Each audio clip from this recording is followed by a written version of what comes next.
যে আবহাওয়া আমাদের কি করো উপকারী করো, আমাদের কি বলে অনুকূলে করে দাও, বলা আলাইন আমাদের প্রতিকূল করে দাও। অনেক বৃষ্টি আসে কিসের জন্য? উপকারের জন্য। অনেক বৃষ্টি আসে কি ক্ষতির জন্য।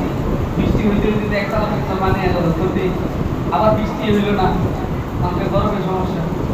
আল্লাহ তাআলা যেন উপকারী বৃষ্টি দান করে, এটা জন্য দোয়া করো।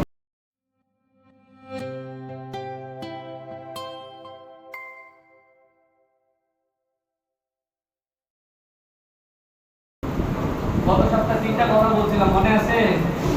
কি কি রাখার কথা বলছিলাম? হ্যাঁ, সবার কাছে মেসওয়াক আছে, তসবিহ আছে, টিস্যু আছে। মেসওয়াকের কথা বলছিলাম, মেসওয়াক করতেছো সবাই? 2 নম্বর বলছিলাম তসবিহর কথা। কি কি করতে বলছিলাম মনে আছে? ইস্তেগফার কয়বার? 100 বার ইস্তেগফার, 100 বার দুরূদ শরীফ, 100 বার লা ইলাহা ইল্লাল্লাহ, 100 বার আল্লাহর নাম আল্লাহ আল্লাহ, আর 100 বার কি সুবহানাল্লাহ। এর মধ্যে সুন্দর একটা আমি নুরানিতে নাজারাতে করছিলাম, খেলাধুলা করো না। খেলাধুলার মধ্যে আরেকটা মনে করছিলাম তোমাদের, খেলাধুলার মতো আমলের চিন্তাধারা করে না। তুমি মনে করো যদি 10 বার সূরা ইখলাস পাঠ করো তাহলে কি হয়? সব কি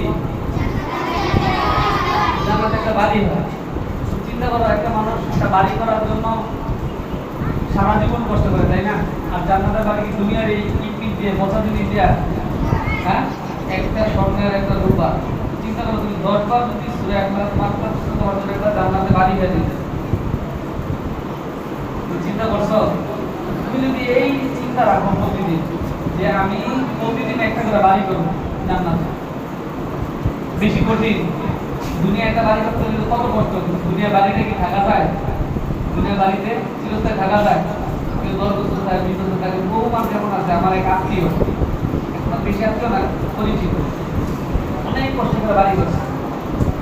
বাড়ি করে যেদিন উঠবে বাড়িতে তাকে প্রদীপ মারা গেছে, উঠতে পারছে বাড়িতে।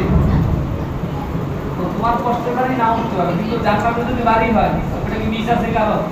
ওই বাড়িতে উঠতে পারবো না। তো তুমি যদি এই চিন্তা করো, কেউ যদি 100 বার পরে সূরা ইখলাস, তাহলে তার কয়টা বাড়ি হবে? 10টা। চিন্তা করছো তোমার কতগুলো বাড়ি থাকবে জান্নাতে? জান্নাতে তো সবাই এটা নিয়ে সবার দাম থাকবে, কার কত বাড়ি আছে, কে কত আমল আলাদা।